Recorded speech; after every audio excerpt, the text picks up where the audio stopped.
guys, pag-usapan lang natin ang breaking news. Ayon kasi sa balibalita, Diyos ko, Katniel at Direk Cathy magsasanib pwersa muli para sa isang pelikula. Na alam nyo naman siguro, ang pinapanood natin sina Daniel Padilla at Catherine Bernardo noon, kaya nagkakaroon ng problema dahil sila ay magjowa. At paulit-ulit na sinasabi ni Direk Cathy na hindi dahil magjowa sila.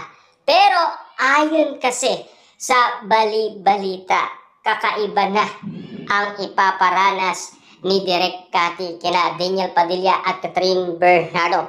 Mas pahirap na at mas exciting na at kaabang-abang na.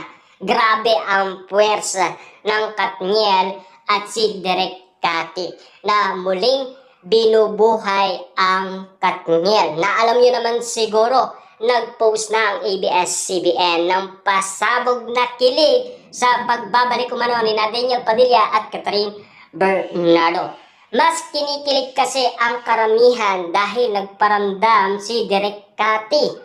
At lalong-lalo na kasi, mas nabalitaan kasi ng karamihan parang gusto nang maglaylo ng dalawa. Nauna kasi si Daniel Padilla, sumunod lang itong si Catherine Bernardo. Na alam nyo naman siguro na unang naging independent si Catherine Bernardo, sumunod din si Daniel Padilla ang naging independent. Grabe, di ba? At siyempre, nauna nagpa-interview si Marmin Bernardo, sumunod din si Carla Estrada. Grabe, talagang maganda ang pasabog. Tila medyo meron nang nalalaman umano ang karamihan. Kasi basang-basa nila ang bawat anggulong nangyayari umano kina Daniel Padilla at Catherine Bernardo. Nang dahil sa kanilang pagbabalik, pasabog nga naman kasi ang sanib puwersa ni Direk Cathy at ang Katniel na muling igagawa ng napakalupit na pelikula at lalong-lalo na nakakasyak nga naman kasi. Tila mas maganda pa daw sa movie ng Katniel. Walang iba kundi ang Hello Love Again.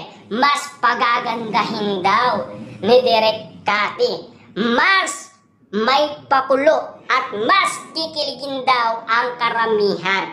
At mas patok daw ito kesa sa Katniel. Dahil sa muling pagbabalik ni Daniel Padilla at Catherine Bernardo, muling mayayani ang Pilipinas dahil sa dalawa.